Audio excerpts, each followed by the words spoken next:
My name is Scarlett Donovan, and I'm 58 years old.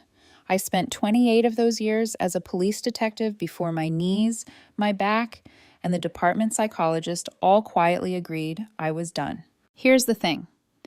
Nobody tells you about retirement. You don't ride off into the sunset. You sit in your kitchen at 10 a.m., arguing with yourself about whether it's too early to start another load of laundry, just so you have something to do. The house was my one constant.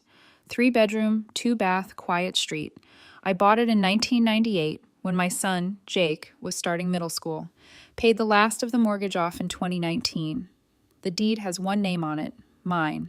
That house survived night shifts, divorces, teenage attitude, and every kind of crime story you can imagine following me home in my head. It was steady. Beige walls, leather couch, oak cabinets. Nothing fancy, nothing trendy, just mine. And then boredom walked me straight into a disaster wearing a charming smile. Last April, I was standing in the hardware store aisle, squinting at cabinet hinges.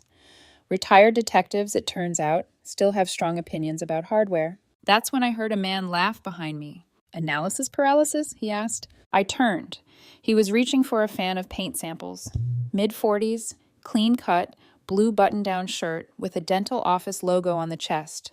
His name tag read Aaron. I gave him the polite half smile I save for strangers, just trying to find hinges that won't fall apart in 2 years. He lifted a swatch of teal and smirked.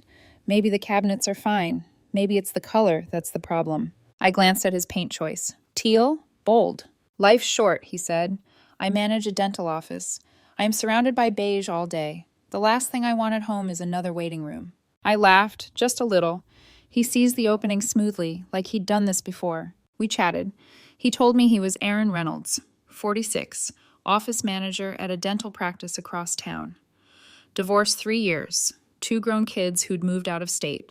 He teased me about my detective eyes when I guessed he was on his feet all day. I told him I was retired. He whistled. "Must be nice." "It's quiet," I said. He looked at me a second too long. Sometimes quiet can be loud. That sentence shouldn't have hit me the way it did, but it did.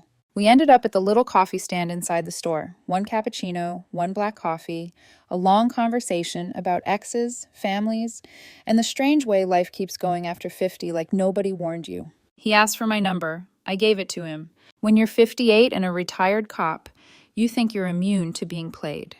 You forget that loneliness dulls instincts, the way alcohol dulls reflexes. For a while, Aaron really did seem normal. We had dinners, movies, weekend drives to the lake. It was easy, comfortable. He listened when I talked about cases. He asked about Jake, about my grandkids. He told me about his daughters in Oregon and Texas, how he missed them. If there were red flags, they were tiny. Little comments about how his ex-wife never appreciated his ideas. Jokes about how he always had to fight to make a house feel like his, too. 6 months into dating, his landlord sold his apartment building. New owners doubled the rent. I could hear the tightness in his voice when he told me on the phone. "I don't know what I'm going to do, Scarlett," he said. "I've been looking at places all week. Everything's either a shoebox or a ripoff." I looked around my 3-bedroom house. 1 room was an office. The other was basically a graveyard for stuff I never used. "Move in," I heard myself say, "temporarily, until you find something reasonable." Silence on the line, then a rush of relief. "Really? I mean, are you sure? I don't want to impose." "You'd be paying rent," I said quickly, before I could back out of my own offer. $400 a month. Covers utilities." He laughed like I'd just told him I was giving him the winning lottery numbers. "Scarlett, that's more than fair. I can pay more." "I don't need more. I need you not to leave dishes in the sink." He promised he wouldn't. They all do. He moved in July 2023. He brought his furniture, his dishes, his ridiculous collection of throw pillows, bright patterns, fringe, sequins. It looked like a home decor aisle exploded in my hallway. We set up his bed in the spare room. I cleared space in the closet, made a shelf for his things in the bathroom. He kept saying, "You sure about this?" And I kept saying, "It's just temporary," like that word was a shield. August was fine. September was fine. October shifted. We were sitting in the living room one evening, me with my book, him scrolling on his phone. "You know," he said, "we should repaint this room." I looked up. "What's wrong with it?" He waved his hand around. "This beige is so dated." I studied the walls that had seen Jake's school photos go up and then come down. that had heard every exhausted story I'd ever muttered after a bad shift. I like beige, I said. It's neutral. Exactly, Aaron said. It's boring. We should do something bold. Maybe teal. He smiled, like it was a callback to our first meeting. Or terracotta, warm, inviting, like a real home. My spine stiffened. It is a real home. You know what I mean, he said, laughing it off. Our home. It should feel like us. I chose my words carefully. I'm not repainting. His smile faded. Why not? Because I like it how it is, I said, and because paint isn't cheap, and because I don't want to. He stared at me like I'd just insulted him. It's our home. It's my house, I said. You're renting a room, Aaron. His jaw tightened. For a second, I saw something behind his eyes, cold, calculating. Then it was gone. He didn't speak to me for 2 days. November, the couch became the enemy. We need new furniture, he announced, standing over my 7-year-old leather couch like it had personally offended him. This thing is ancient. The couch is fine, I said, and it was $2,400. I bought it when I made sergeant. It's ugly, he snapped. It doesn't match anything. We should get a sectional. I saw one at Ashley's for $3,800. I'm not spending $4,000 on a couch, I said. We could split it, he argued. I already have a couch. He folded his arms. You're being stubborn. I'm being practical. 3 days of silent treatment. Every time he did it, a little more of my old training woke up. Patterns, escalation, punishment. But then he'd soften, cook dinner, tell me stories about his kids, and I'd tell myself I was overreacting. After all, he did pay rent on time. He didn't drink much. He'd never raised a hand to me. Sometimes danger doesn't come in fists. It comes in sulks and spreadsheets. December was the breaking point. I want to host Christmas here, Aaron said one evening, eyes bright. For my kids. Their partners. Maybe even a couple friends. This house is perfect for it. I blinked. Your kids are in Oregon and Texas. That's a long flight. They could come, he insisted. I haven't seen them in a year. We can decorate, cook a big dinner. It'll be special. I'm going to Jake's, I said, like I do every year. Jake's my son, 32 now. Started as a beat cop at 22, made detective at 26, now a patrol sergeant, married with 2 kids. Every year we do Christmas at his place. No drama, just noisy grandkids, too much food, and my daughter-in-law's terrible eggnog. You could skip 1 year, Aaron said. I could, I said, but I won't. He didn't argue. He just went quiet. The next day I came home to a tree in my living room. Lights, ornaments, garlands, all bought and set up without a word to me. I stood there, keys still in hand. My living room didn't look like my living room. I took the tree down. He put it back up. I took it down again. He exploded. Why are you being such a... He stopped just short of the word. I'd heard enough profanity in interrogation rooms to fill a dictionary. I knew what he meant. Because this is my house, I said, voice low. I didn't agree to host your Christmas. I live here, he yelled. I'm not some guest. This is our home. You rent a room here, I said. That's the arrangement. His face went white hot, then ice cold. He turned his back on me and started texting. Later, I'd find out those texts painted me as emotionally abusive, controlling, cold. He spent Christmas Day crying on my couch, sending messages to friends about his abusive girlfriend who wouldn't let him have a family Christmas. I went to Jake's. I held my grandkids. I laughed. I pretended I wasn't picturing the decorated tree I'd stuffed back into the garage like contraband. When I came home that night, Aaron didn't look at me. Silent treatment. Day 1 of 6. January, he announced. I'm redecorating the bedroom. No, you're not, I said. Yes, I am. I ordered new curtains, a duvet, throw pillows. Don't worry, I use my money. It's my bedroom, I replied. Return them. No. His smile was back, that dangerous, pleasant mask. It's my bedroom, too. The packages arrived. I refused delivery. FedEx took them back. He screamed at me for 20 minutes, called me controlling, said I was trying to erase him from the house, said he felt like a guest, not a partner. You are a guest, I said. The moment the words left my mouth, I knew I'd hit a nerve I couldn't unhit. His eyes went flat. You're going to regret saying that, Scarlett. At the time, I thought it was just anger. I had no idea he meant courtrooms, restraining orders, and squad cars in my driveway. But that was the night everything really changed. February crept in, cold and gray, and the energy in the house felt wrong. There's a particular kind of tension you learn to recognize as a cop, like a room right before a fight breaks out. Nobody's thrown a punch yet. but the air knows it's coming. That's what living with Aaron started to feel like. He'd drift through the house, sighing just loud enough for me to hear. Cupboards would close a bit too hard. The garbage would accidentally be left overflowing. Little tests, all designed to make me ask, "What's wrong?" So he could roll his eyes and say, "Nothing." He was punishing me for the word guest. One night, he came into the kitchen while I was washing dishes, leaning on the counter like he owned the place. "We need to talk about the future," he said. My shoulders tensed. Future of what? Us. This place. He gestured around. "I can't keep feeling like a visitor in my own home." I set the plate down slowly. "It's not your home, Aaron. It's my house. You rent a room here. That's the agreement." He smiled, but it didn't reach his eyes. "And that's the problem. You see a landlord-tenant situation. I see a partnership." "Partnerships don't come with leases," I said. "They come with shared mortgages and shared decisions. You moved into my life, not the other way around." He watched me for a long moment, then his face shifted into something soft, wounded.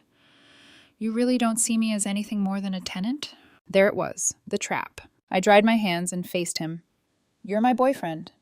But financially, legally, you are my tenant. That's how I protected myself. That was clear from the beginning." "Wow," he said, voice flat. "Good to know where I stand." He left the kitchen. I heard his bedroom door close. Another round of icy silence. The old me, the detective me, would have written this off as emotional manipulation and cut it clean. The retired, lonely version of me made tea, sat at the table, and stared at the lease in the folder I kept by the fridge. His name, the date, the amount, month to month. For the first time since he moved in, I thought, I may need this in court one day. The escalation came in February like a storm I should have seen coming. I came home from the grocery store to find Aaron sitting at the dining table with a folder. Papers spread out, color swatches, glossy printouts. My stomach sank before he even opened his mouth. "What's all this?" I asked, setting down the bags. "Our next step," he said with a salesman's smile. "The kitchen." "My kitchen," I corrected automatically. He ignored that. He pulled out a sheet and slid it towards me. "Picture this. New cabinets, modern hardware, subway tile backsplash, updated counters. It's going to increase the property value, make the space feel like us." I looked at the quote at the bottom of the page. $28,000. "No," I said. "You didn't even really look at it," he protested. "I saw the number." "It's an investment," he insisted, tapping the page. "We could split it, 14 each. That's not that bad. I'll even handle the contractor stuff." "This kitchen was renovated in 2003, I said. "By me. With my money. It's not broken. I'm not spending 30 grand to fix it." His voice sharpened. "You spend money on whatever you want. But when it's something I care about..." "This isn't about throw pillows, Aaron," I cut in. "This is my house, paid off. I'm not taking out loans or draining savings, so you can play HGTV." His face darkened. "Wow, cheap and controlling. Great combo." "Try financially responsible," I said, "and don't call me cheap in my own home." He scoffed. "This is my home too." I felt the familiar burn of anger in my chest. "No, it's my house. You pay $400 a month for one room. You don't get design control over a house you don't own." Silence stretched between us. Then he said it. "So I'm just, what, a tenant to you after everything?" I met his eyes. "Yes, that was the reality we agreed on. You knew that when you moved in." He stared at me like he was memorizing my face for a mugshot. "You're going to regret this, Scarlett," he said quietly. He got up from the table and left the room. A few days later, I found him in the living room with his laptop on his knees, tabs open all over the screen. "What are you doing?" I asked. "Research," he said, not looking at me. "Did you know that in this state, if you cohabit for more than 6 months, you have tenancy rights?" I leaned on the doorway. "You already have tenancy rights. That's why we have a lease." He kept going. "I also have a right to request reasonable modifications to my living space. And if you create a hostile living environment, I can pursue legal remedies." I stared at him. Legal remedies. He looked up finally, eyes bright with something that wasn't just anger anymore. It was purpose. "If you try to force me out or keep me from making basic improvements, I can take you to court. I could even file for a restraining order if I feel unsafe." That last word, unsafe, hit me like a brick. Not because I was guilty, but because I'd seen how that word worked on paper. "You feel unsafe because I said no to a new kitchen?" I asked slowly. "You scream. You belittle me. You tell me I'm just a guest," he shot back. "That's emotional abuse. It's not healthy, Scarlett. I have a right to protect myself." I laughed. a short, humorless sound I couldn't hold back. You're going to call the cops and tell them your landlord won't let you remodel her paid-off kitchen? His jaw clenched. You think this is funny? I think it's delusional. He snapped the laptop shut. Fine, keep laughing. We'll see what a judge thinks. That night, I locked my bedroom door, not because I thought he'd hurt me physically, because I finally believed he'd hurt me with paperwork. The following Friday, I came home from lunch with Jake, still smiling at some dumb joke he'd made, and froze in the doorway. Aaron was at the dining table. Across from him sat a woman in a business suit, late 30s, sharp posture, neat hair, papers everywhere. Scarlett, Aaron said too lightly, this is Jennifer Hartley, my attorney. I set my purse down slowly. You're what? The woman stood and extended a hand. Ms. Donovan, I'm representing Mr. Reynolds regarding his tenancy rights and your ongoing hostile behavior. Stop, I said. Her eyebrows lifted slightly. I looked at Aaron. You brought your lawyer to my house? I have a right to legal counsel, he said, playing a grieved victim perfectly. You do, I agreed, but not in my dining room. I turned to the woman. Ms. Hartley, you need to leave, now. I'm here at my client's invitation, she said. He rents a room, I cut in a house I own. His lease is month to month. You are on my private property without my permission. That makes you a trespasser. You need to go. Her lips thinned. We're simply here to discuss. I'm done discussing, I said. I didn't raise my voice. I didn't have to. 28 years in an interrogation room had taught me how to drop it low and cold. You're leaving. If you want to talk, you can have your client's mail sent to me, or file whatever you're planning to file, but you will not conduct your strategy meetings in my home. She gathered her papers with tight movements. Ms. Donovan, you'll be hearing from us. Looking forward to it, I said. She walked out. Aaron stayed seated, arms crossed. That was embarrassing, he muttered. You did that to yourself, I replied. You brought a lawyer to a house that doesn't belong to you. I live here. I have rights, he snapped. You have the right to find a new place to live, I said, and that's what you're going to do. His eyes flashed. You can't evict me without proper notice. 30 days, I said. I'm giving you 30 days. Then you're out. You can't do this, he said, standing now, voice rising. This is my home. I've paid rent every month. You can't just throw me out because I want a say in how we live. The mistake, I said steadily, was letting you move in at all. He shook his head, laughing bitterly. You're going to regret this, Scarlett. I'll make sure everyone knows what kind of woman you really are. Abusive, controlling, cruel. I'd heard empty threats from real criminals. This felt different. Not empty, not physical, legal. I've heard worse things from better liars, I said. You have 30 days. He stormed off to his room and slammed the door. I went to my office, pulled out the lease, and opened a new document on my printer. Notice to terminate tenancy. 30 days. I typed his full name, printed it, signed it, dated it, March 15th, 2024.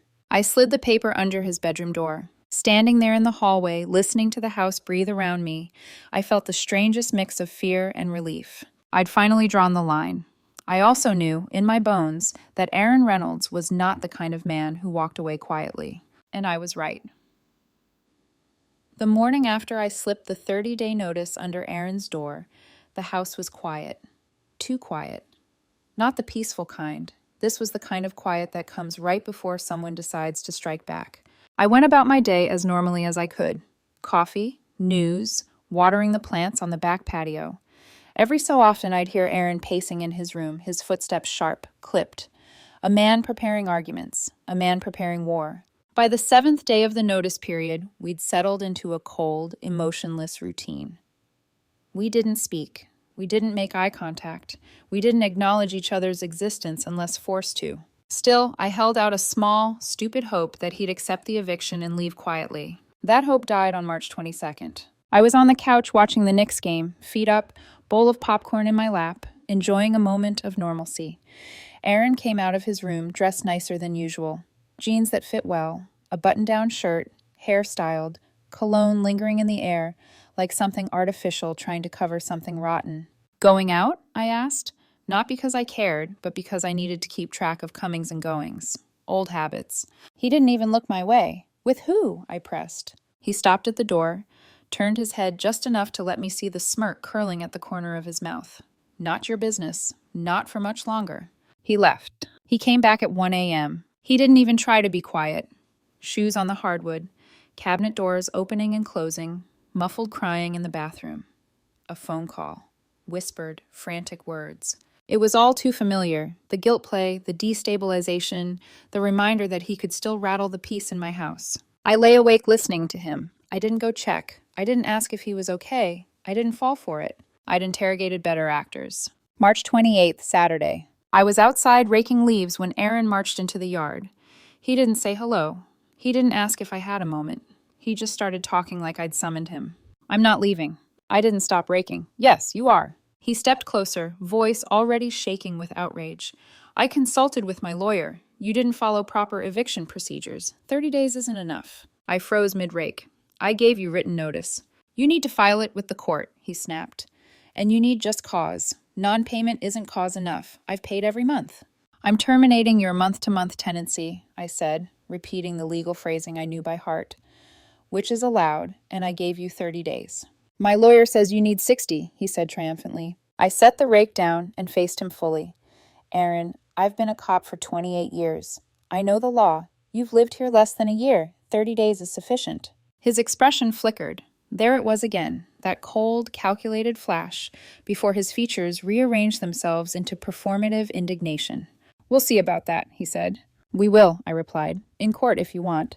Oh, we're going to court, he promised. Count on it. He went back inside. I picked up my rake and kept working. But my hands shook. Not because I feared losing a legal battle, but because I knew this man.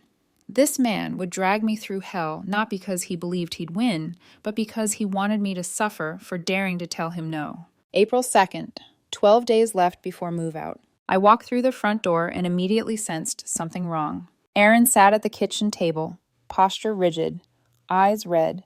Papers were spread out in front of him. He looked up with a strange, triumphant grief. What now? I asked. He slid a document across the table. I filed a restraining order request. I stared at him. For what? He didn't blink. Threatening behavior, verbal abuse, creating an unsafe environment. I couldn't help it. I laughed, loud, disbelieving, bitter. I've never threatened you, I said. That's not how I perceive it, he said calmly. I leaned forward. Facts matter, Aaron, not feelings. The judge will decide, he said, and he smiled, an eerie, victorious smile. When's the hearing? April 9th. His grin widened. You should bring a lawyer. I don't need one to defend myself against made-up nonsense. We'll see, he said. And suddenly I understood. This wasn't about staying in the house. This was about punishing me. He wanted a record, a smear, a legal stain on my name, something to hold over me forever. April 9th, 2 p.m., courthouse. I wore khakis and a button-down shirt, neutral, respectful. I didn't bring a lawyer. I didn't need one. The truth was simple. Aaron arrived with Jennifer Hartley, his attorney, who clutched a folder so thick it looked like she'd printed a Wikipedia page on how to ruin your ex. When the hearing began, Aaron went all in. Tears, quivering voice, claims that I screamed at him, threatened to throw him out without notice, isolated him from his support system, financially abused him by refusing to let him make basic improvements. It was a performance polished enough for daytime TV. The judge listened, patiently. Then he turned to me. Ms. Donovan, do you have representation? No, Your Honor, I said. I can speak for myself. And I did. I explained that we dated, that he moved in temporarily, that he signed a month-to-month lease agreement and paid $400 rent, that I gave him written notice to vacate, that his accusations began only after I said no to remodeling my home. I handed the judge the lease agreement, the 30-day notice, the contractor quote for $28,000 covered in Aaron's handwriting. The judge took a long moment. Then he exhaled sharply. Mr. Reynolds, the judge said, this appears to be a landlord-tenant dispute, not a domestic violence case. Aaron's face drained. He tried again. She's emotionally abusive. Has she threatened you? The judge asked. She threatened to kick me out. She gave you legal notice to vacate, the judge corrected. That is not a threat. That is her right as a property owner. Aaron stood there, mouth open, tears drying. Request for restraining order denied, the judge declared. You have until April 14th to vacate as stated. Jennifer whispered frantically to Aaron. His hands shook. Mine didn't. We walked out of the courtroom. He wouldn't look at me. He drove off. I drove home. He wasn't there when I arrived. For the first time in months, the house felt like it could breathe. April 14th, move-out day. Aaron arrived at 8 a.m. with a U-Haul and 2 movers. He didn't greet me, didn't acknowledge me. Good. I stayed out of the way, but near enough to supervise. I watched everything he packed, every bag, every box, every drawer emptied. He left nothing behind. At noon, he handed me his key. "You're going to regret this," he said, voice low. "I really don't think so," I replied. "I'm not done," he warned. "Yes, you are." He drove off. The U-Haul followed. I changed every lock in the house. Front door, back door, side gate, bedroom, garage. Then I cleaned, vacuumed, dusted, wiped down surfaces. I took time-stamped photos of his empty room. By 8 p.m., the house was quiet, peaceful, mine again. 6 days later, April 20th. I was grilling chicken on the back patio when the doorbell rang. I wiped my hands on a towel and opened the door. There he was, Aaron, with 2 police officers. My stomach dropped, not with fear, but with a bitter sense of inevitability. "Can I help you?" I asked. One officer stepped forward. "Ma'am, we received a call about a domestic dispute." I stared at Aaron. He smirked. Of course he did. "She changed the locks," Aaron said, voice trembling in rehearsed distress. "She's keeping me out, and she won't let me get my belongings." "I don't have any of his belongings," I said. "He moved out 6 days ago." "That's not true," Aaron snapped. "My jewelry is inside. My grandmother's china, important documents." "My jewelry," he said. I nearly laughed. The officer turned to me. "Ma'am, do you have any of this property?"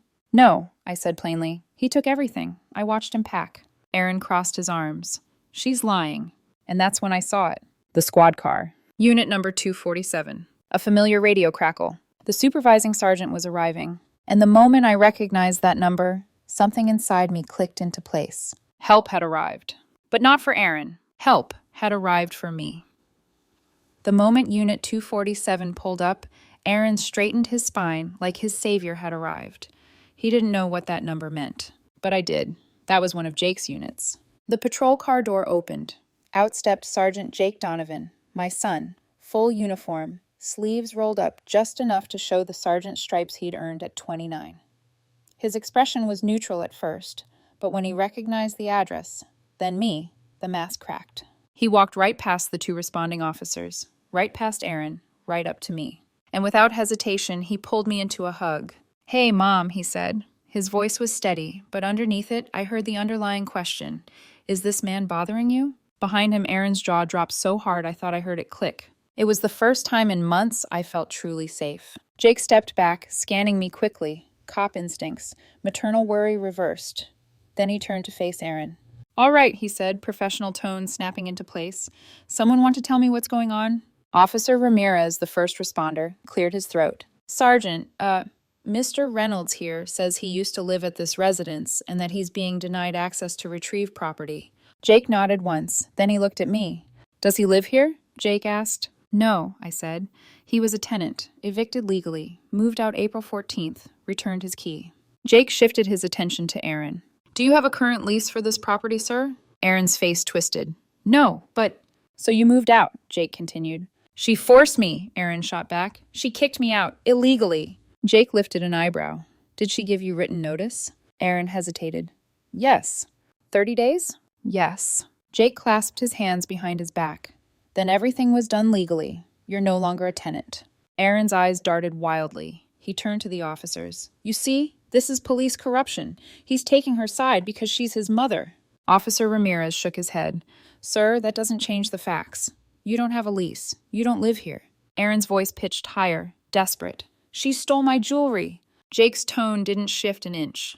"Do you have proof this jewelry is inside the house?" I know it's there," Aaron cried. "Have you seen it?" Jake asked. "No, but she must have moved it." Jake paused, letting the words hang in the air like a trap Aaron had walked straight into. "Sir," Jake said evenly, "if you believe property was left behind, that's a civil matter. But right now, you are on private property without permission. That's trespassing." Aaron's face turned beet red.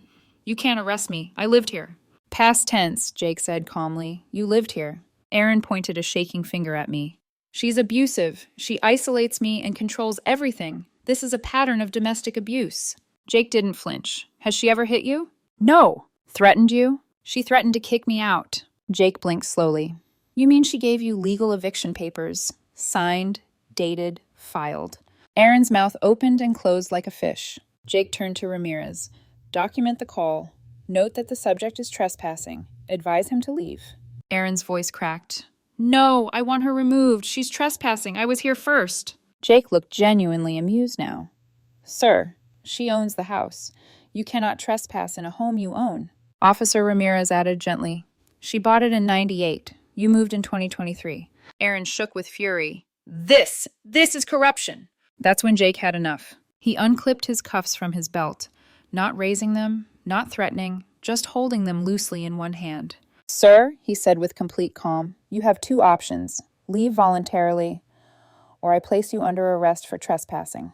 Aaron froze. I watched as every ounce of false confidence drained from his face.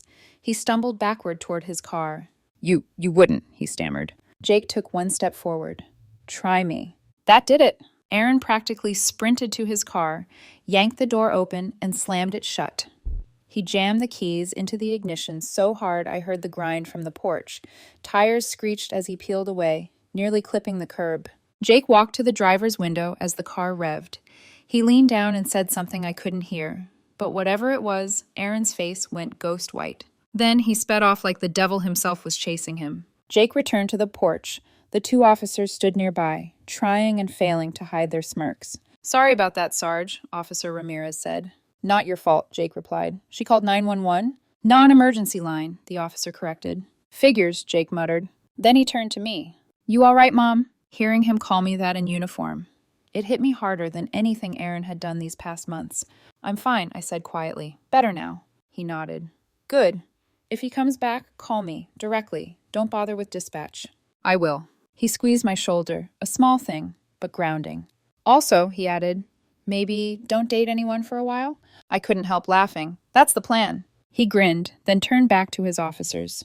Document everything, he ordered. I want the call, the statements, all of it on record, just in case he tries something else. We will, Sarge. They left. Jake gave me one more reassuring look before he walked back to his cruiser.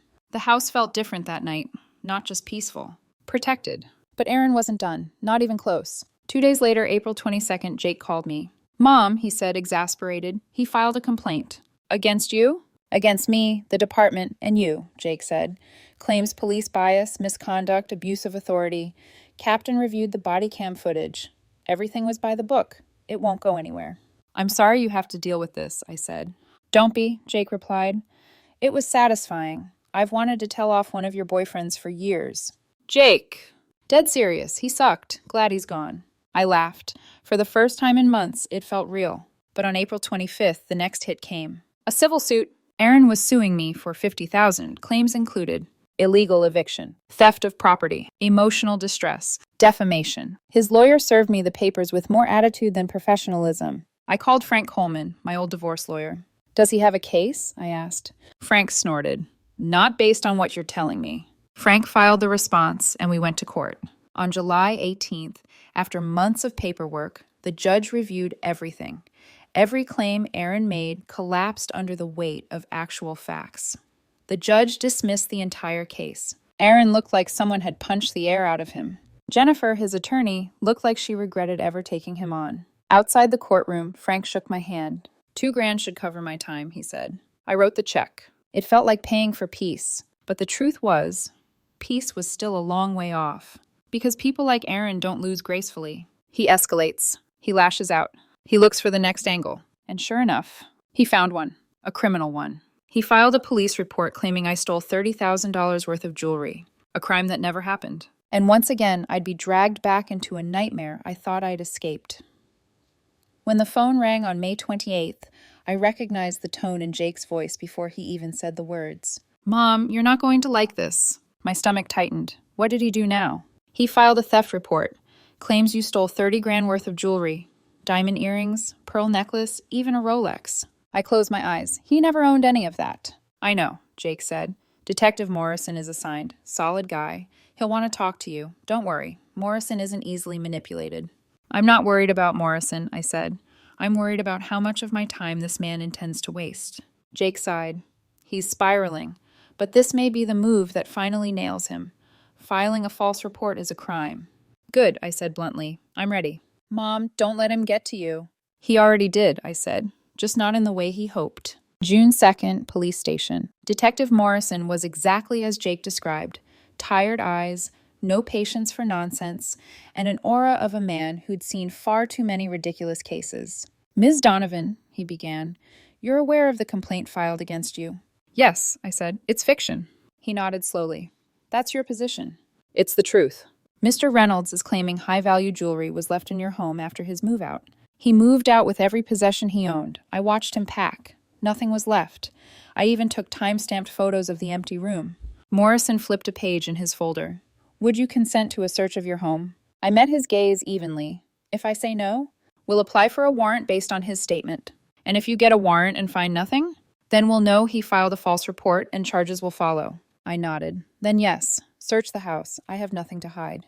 The corner of his mouth lifted slightly, the closest thing a detective gives to a smile. "Good. We'll follow you in separate vehicles." At my house, 2-hour search. 2 detectives combed through closets, drawers, attic, basement, garage, my own jewelry box, every crevice. They found dust, old case files, mismatched socks, a drawer full of batteries and expired coupons. They did not find diamond earrings, pearl necklaces, Rolex watches, anything belonging to Aaron Reynolds. When the search concluded, Detective Morrison walked to the patio where I stood with folded arms. "Ms. Donovan," he said, "we're done here." "And?" "We found no jewelry." "Because there was none." He nodded. "My assessment exactly. I'll be filing charges against Mr. Reynolds for submitting a false police report. It's a misdemeanor, up to a year in jail and a fine." "He won't get jail time," I said. "No," Morrison agreed, "but he'll get a record." "Good. Let the truth follow him the way he tried to follow me." June 20th. Arraignment. Aaron pled not guilty. Of course he did. A trial date was set for late August. I didn't attend the arraignment. Watching him play victim had become exhausting. But I did show up for the trial. August 26th, trial. Sitting across from Aaron in a courtroom was surreal. He looked smaller somehow, less polished, less confident, like the lies had finally started weighing him down. I was called to testify. I told the truth. He moved out April 14th. He returned his key. He emptied the room completely. I documented everything. No jewelry existed. The defense tried to paint me as vengeful, controlling, retaliatory. I didn't take the bait. I answered calmly, factually, with the steadiness of someone who had spent nearly 3 decades testifying in far worse cases. When the closing statements ended, the jury deliberated for 90 minutes. They returned with a verdict. Guilty. Aaron Reynolds was fined $1,500 and given probation. He cried, claimed misunderstanding, said he'd been emotionally overwhelmed. His attorney patted his back like he was a child who'd skinned his knee. I left the courtroom without once looking in his direction. September 3rd, the email. The subject line was simple. "I'm sorry." The body read, "Scarlett, I'm sorry for everything. I made mistakes. I let my emotions control me. I never should have filed those reports or sued you. I was hurt and acted without thinking. I hope someday you can forgive me. Aaron." I stared at the message for a long time. Then I closed the email. I didn't respond. September 20th, Jake's warning. Jake called me after his evening shift. "He contacted you yet?" "Email," I said, "an apology." "Don't respond." "I wasn't planning to." "Good," he said. Then, softer, "Mom, some people don't change. They just regroup. He'll look for angles until he runs out of them." "I know," I said quietly. Jake exhaled. "You coming to Sarah's soccer game Saturday?" "Wouldn't miss it." "Good. She'll be thrilled." For the first time in months, my weekend plans involved something joyful. October 1st, 6 months later. The house was quiet again. The painful kind of quiet had faded. This was the good kind, the kind that comes with stability and reclaiming your own space. I repainted Aaron's old room a soft sage green, put a twin bed in there for the grandkids, a small dresser, a cozy lamp, peace. No teal, no terracotta, no throw pillows with sequins. Just me, just my home. I hadn't dated since Aaron. Didn't intend to for a while, maybe ever. What I learned is this. Loneliness can make you ignore red flags you would spot instantly in any other situation. It makes you underestimate dangerous people. It makes you open doors you should have locked. If I ever date again, and that's a big if, no one moves in for at least a year, maybe 2, maybe never, because the best $400 I ever charged someone was the rent that exposed who Aaron really was before I tied my life to his. Sometimes things work out not because you find the right person, but because you get the chance to remove the wrong one.